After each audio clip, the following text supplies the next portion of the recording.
Welcome to the Slop Temple. We pray this video helps. You start with admin rights and the network cable removed. This speeds diagnosis. Open Device Manager now. Start Type DevMount. MSC, press Enter. Once Device Manager is visible, expand network adapters and locate the adapter showing error icons or an unexpected name.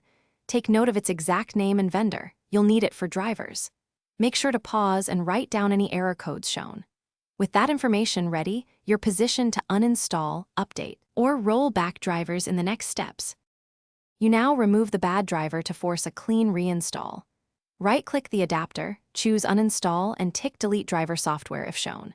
Once done, open Command Prompt as admin and run netch winsock reset, netch int IP reset, ipconfig/release, ipconfig/renew. These commands clear corrupted network stacks and refresh DHCP.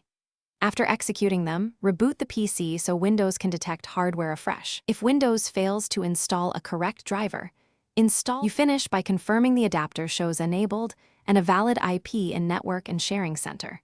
If problems persist, swap to a USB network adapter or try another Ethernet cable and port to rule out hardware faults. Make sure to test with DHCP and a static IP if needed.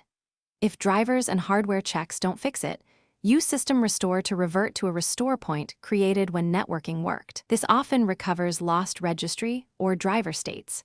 If System Restore is unavailable, consider a clean install of the adapter driver.